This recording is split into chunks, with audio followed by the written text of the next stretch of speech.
धीरे उठकर खड़ा होता है और ठीक अगले ही पल उसका नाम है फिलिप। और उसने ऐसा क्यों किया, ये जानने के लिए आपको पूरा वीडियो देखना होगा। तो चलिए कहानी शुरू से शुरू करते हैं। कहानी की शुरुआत में हमें सिर्फ 8 साल का बच्चा फिलिप दिखाया जाता है। उसने अपनी जिंदगी में पहली बार रस्सी पर चलने का खेल देखा और वो पूरी तरह से हैरान रह गया। और उसी पल उसने तय कर लिया कि वो भी एक दिन ऐसा ही स्टंट करेगा। उसकी नजर में बैलेंस की खूबसूरती और कलाकार की हिम्मत का ये मेल दुनिया का सबसे बड़ा काम था। उस दिन के बाद से उसके मन में एक छोटा सा सपना पैदा हो गया। घर लौटते ही वो एक पल भी इंतजार नहीं कर पाया। 2 पेड़ों के बीच रस्सी बांधकर वो खुद ही रस्सी पर चलने की कोशिश करने लगा। समय के साथ साथ रस्सी धीरे धीरे और ऊंची और पतली होती गई और वो एक छोटे बच्चे से धीरे धीरे आत्मविश्वास से भरा जवान बन गया। फिलिप सब कुछ खुद से सीखने वाला इंसान था। रस्सी बांधने या उसे ठीक से लगाने का उसे कोई प्रोफेशनल ज्ञान नहीं था। इसलिए वो एक प्रोफेशनल स्टंटमैन के पास गया और उससे रस्सी पर चलने का असली तरीका सीखने लगा। रस्सी कितनी टाइट या ढीली होनी चाहिए और उसे सही तरीके से कैसे सेट और ठीक किया जाता है, ये सब उसने मन लगाकर सीखा। तकनीकें तो उसने अच्छी तरह सीख ली थी, लेकिन उसका हौसला अभी भी कमजोर था। हर बार जब मंजिल बस कुछ कदम दूर रह जाती, फिलिप खुद को संभाल नहीं पाता और डगमगा जाता और वो लगभग रस्सी से गिर ही जाता।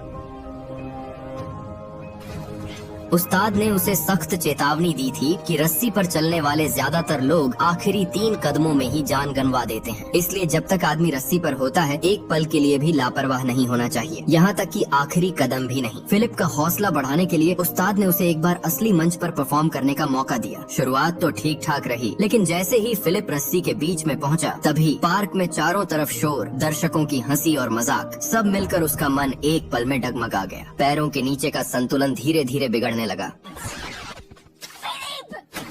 उसका पहला परफॉर्मेंस नाकाम रहा, लेकिन उसी नाकामी ने उसका जिद और भी बढ़ा दी। इसके बाद उसने अपना लक्ष्य तय किया, नोट्रे डेम कैथेड्रल। एक अंधेरी रात में फिलिप अपने साथियों के साथ चुपचाप नोट्रे डेम कैथेड्रल के टॉवर की चोटी पर पहुंच गया। सबसे पहले उसने एक जॉगलिंग बॉल के साथ पतली मछली पकड़ने की डोरी बांधी और उसे सामने वाले टॉवर पर खड़े अपने साथी की तरफ फेंक दिया। फिर उसी डोरी के सहारे वो धीरे धीरे मोटी रस्सी खींच लेता है और आखिर में रस्सियों की मदद से वो दोनों टावरों के बीच एक स्टील की रस्सी सफलतापूर्वक टांग देता है। सुबह की रोशनी फैलते ही जब पहली बार के पर्यटक चर्च के गेट पर पहुंच गए और ठीक उसी वक्त फिलिप ने अपनी जिंदगी का पहला गैर कानूनी ऊंचाई वाला रस्सी पर चलने का परफॉर्मेंस शुरू कर दिया। इस बार कोई भी उसे परेशान नहीं कर पाया। उसका हर कदम बेहद शांत और सलीके से भरा हुआ था, यहाँ तक कि वो रस्सी पर ही एक घुटने के बल बैठ गया। डर नहीं, सब कुछ नियंत्रण और आत्मविश्वास से भरा हुआ था। चारों तरफ मौजूद लोग तालियां बजाने लगे। फिलिप ने उन्हें एक बिल्कुल परफेक्ट परफॉर्मेंस तोहफे में दे दी। हालांकि बाद में पुलिस उसे पकड़ कर ले गई, लेकिन इसी एक परफॉर्मेंस ने उसके अंदर अपार आत्मविश्वास भर दिया और तभी उसने फैसला कर लिया, अब वो दुनिया की सबसे ऊंची इमारतों में से एक को चुनौती देगा, world trade centre twin towers, New York. वो तुरंत अपनी गर्लफ्रेंड के साथ न्यूयॉर्क उड़ गया। ट्विन टावर्स के नीचे खड़े होकर आसमान को छूती उन 2 इमारतों को देखकर फिलिप को अचानक डर लगने लगा। वो लगभग हार मानने ही वाला था, लेकिन जब वो छत पर पहुंचा और इमारत के किनारे बाहर निकली लोहे की बीम की तरफ बढ़ने लगा, तभी उसके अंदर का कलाकार जाग उठा। सपना पूरा करने की तीव्र चाह ने उसके मन के सारे डर को हरा दिया। दुनिया की सबसे ऊंची इमारत के ऊपर खड़े होकर वो धीरे धीरे किनारे के साथ आगे बढ़ने लगा। फिर हिम्मत जुटाकर उसने नीचे की ओर देखा। अचानक तेज हवा का एक झोंका उठा, जैसे उसे खींच कर ले जाना चाहता हो, लेकिन उसने तुरंत खुद को संभाल लिया और अपना संतुलन ठीक कर लिया। उसी पल, उसी वक्त फिलिप के मन का सारा डर पूरी तरह खत्म हो गया। उसकी सोच धीरे धीरे मजबूत हो गई। उसने तय कर लिया था कि 500 मीटर की इस ऊंचाई पर वो रस्सी पर चलकर ही रहेगा। लेकिन इतनी बड़ी ऊंचाई पर रस्सी पर चलना बिल्कुल आसान नहीं था। यहाँ संतुलन बनाए रखना ही सबसे ज्यादा जरूरी था। किसी भी मुश्किल हालात के लिए तैयार रहने को फिलिप ने अपनी गर्लफ्रेंड से कहा कि वो जोर जोर से रस्सी हिलाए ताकि वो अपना बैलेंस प्रैक्टिस कर सके। और इसके लिए उसके साथियों ने एक धनुष बाण भी तैयार किया, जिससे बहुत दूर तक तीर छोड़ा जा सकता था। इससे रस्सी टांगने की सबसे बड़ी समस्या भी हल हो गई। लेकिन एक शर्त थी, ये परफॉर्मेंस इमारत का निर्माण पूरा होने से पहले ही करना होगा और अब उसके पास समय था, सिर्फ 3 महीने। चुपचाप सारे सामान को world trade centre twin towers की चोटी तक पहुँचाना बैंक डकैती से भी कम खतरनाक नहीं था। इसलिए फिलिप हर दिन अलग अलग भेष बदलकर धीरे धीरे लिफ्ट से ऊपर नीचे आने जाने लगा। उसने ये काम सैकड़ों बार किया ताकि किसी को जरा सा भी शक न हो। जब सब कुछ लगभग तैयार हो चुका था, तभी अचानक एक हादसा हो गया। बिल्डिंग की जांच के दौरान एक लापरवाही की वजह से उसका पैर जाकर एक कील पर पड़ गया। इससे पहले से ही मुश्किल ये योजना और भी ज्यादा खतरनाक हो गई। उसकी गर्लफ्रेंड ने उसे रुक जाने को कहा था, लेकिन फिलिप ने नहीं सुना, बल्कि एक छड़ी के सहारे वो रोज फिर से इलाका जांचने निकल पड़ता। प्लान को सही तरह से आगे बढ़ाने के लिए फिलिप ने कुछ निडर और एडवेंचर पसंद दोस्तों को अपने साथ बुला लिया। हालांकि ये प्लान अनगिनत बार समझाया जा चुका था। फिर भी मिशन से एक रात पहले उसने पूरा प्लान एक बार फिर समझा दिया। अगले दिन वे कुछ लोग 2 टीमों में बांटकर काम में लग गए। एक टीम पहले से ही नॉर्थ टावर में घुस जाएगी और रात को मौका मिलते ही रस्सी टांगने का काम शुरू करेगी। उधर फिलिप की टीम सबसे ऊंचे साउथ टावर तक पहुंच गई। वे सभी मजदूरों का भेष बनाकर अंदर घुस गए ताकि किसी को जरा सा भी शक न हो। लिफ्ट से वे सीधे 110वीं मंजिल पर पहुंच गए, लेकिन आखिरी पल में जब सामान छत पर चढ़ाया जा रहा था तभी अचानक माल ढोने वाली ट्रॉली का पहिया टूट गया। मजबूर होकर उन्होंने वहीं जल्दी जल्दी सारा सामान उतारना शुरू कर दिया, क्योंकि समय और मौका दोनों तेजी से हाथ से निकल रहे थे। तीनों ने मिलकर बड़ी मुश्किल से रस्सी को छत तक खींच लिया और ठीक उसी वक्त अचानक एक सिक्योरिटी गार्ड बिल्डिंग की जांच करने ऊपर आ गया। ये देखते ही टीम का एक सदस्य डर के मारे घबरा गया और पकड़े जाने के डर से बीच रास्ते में ही भाग गया। वो सीढ़ियों से भाग गया। फिलिप और उसका एक साथी जल्दी जल्दी एक तंबू जैसे तेल लगे कपड़े को उठाकर उसके नीचे छिप गए, लेकिन उन्हें पता ही नहीं था वो लिफ्ट का शाफ्ट था और अगर जरा सा भी इधर उधर हो जाता तो दोनों सीधे नीचे गिर जाते। इसके बाद दोनों स्टील की बीम पर बैठ गए। आगे बढ़े या पीछे हटे कुछ भी समझ नहीं आ रहा था। इससे भी बुरी बात ये थी कि सामने वाले साथी को ऊंचाई से बहुत डर लगता था। डर के मारे उसका पूरा शरीर कांप रहा था। फिलिप एक तरफ उसे शांत करने लगा और दूसरी तरफ जेब से एक पेन निकाल लिया, उस कपड़े में छोटा सा छेद किया और चुपचाप बाहर का हाल देखने लगा। काफी देर बाद सिक्योरिटी के चले जाने पर दोनों ने हिम्मत करके उस तेल लगे कपड़े के नीचे से बाहर आ गए। तब तक चारों तरफ पूरा अंधेरा छा चुका था। रात हो चुकी थी। प्लान से 3 घंटे की देरी हो चुकी थी। बिना समय गंवाए दोनों ने जल्दी जल्दी रस्सी को छत पर खींच लिया। उसी वक्त फिलिप की नजर सामने वाले टावर की छत पर खड़े अपने साथी पर पड़ी। फिलिप ने हाथ में पेन लेकर इशारा किया और सामने वाले साथी को बता दिया अब तीर छोड़ा जा सकता है। पतली डोरी के सहारे सब मिलकर रस्सी लगाने का काम शुरू कर दिया, लेकिन उन्होंने रस्सी के वजन को हल्का समझ लिया था। इस भारीपन को संभालना इतना मुश्किल होगा ये किसी ने सोचा भी नहीं था। जब रस्सी आधा रास्ता पार कर चुकी थी तभी अचानक वो तेजी से नीचे की तरफ लटकने लगी। किस्मत अच्छी थी, फिलिप की प्रतिक्रिया बेहद तेज थी। उसने तुरंत रस्सी का सिरा कसकर पकड़ लिया और ठीक उसी पल एक बड़ा हादसा होने से बच गया।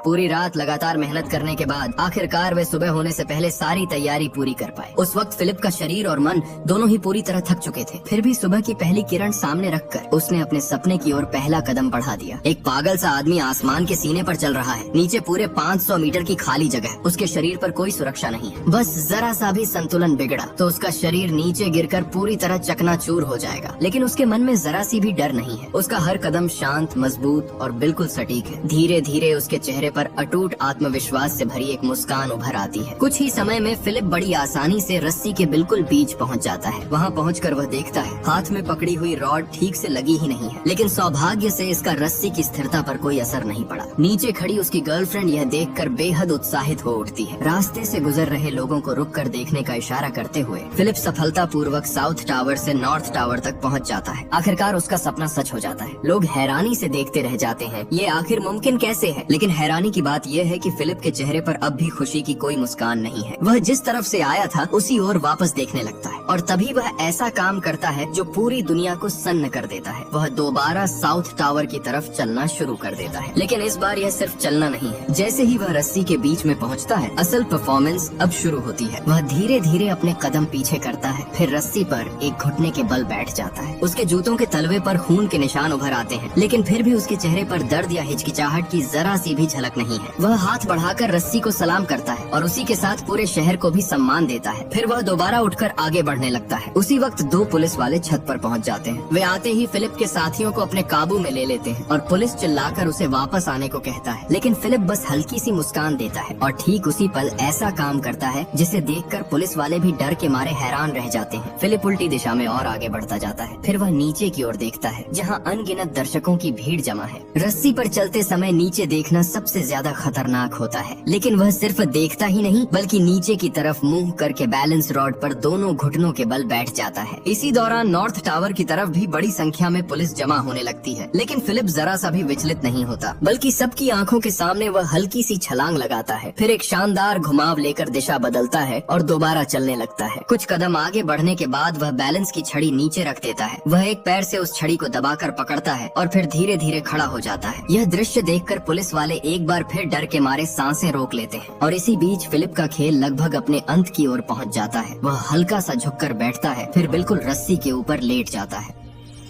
दोनों हाथ छोड़कर वह मानो वहीं कुछ पल आराम करना चाहता हो। इसी दौरान नीचे दर्शकों की भीड़ लगातार बढ़ती जाती है और फिलिप आसमान की ओर देखते हुए प्रकृति के स्पर्श को महसूस करता रहता है। ठीक उसी पल बादलों के बीच से एक पक्षी उड़कर बाहर निकल आता है। वह पक्षी लगातार फिलिप की ओर देखता रहता है। उसी पल फिलिप को महसूस होता है जैसे वह अचानक किसी अनजानी खतरे के सामने आ गया हो। खतरे का आभास होते ही वह जल्दी से उठ खड़ा होता है और वापस लौटने की तैयारी करता है और सच में रस्सी को थामे रखने वाला लकड़ी का हिस्सा टूटने लगता है। फिलिप पूरी ताकत से खुद को शांत रखकर संतुलन संभालता है। वह बैलेंस की छड़ी को अपने कंधे पर उठा लेता है और बिल्कुल राजसी अंदाज में वह धीरे धीरे वापस चलने लगता है। टावर के किनारे पहुंचकर भी वह पुलिस वालों के साथ मजाक करना नहीं भूलता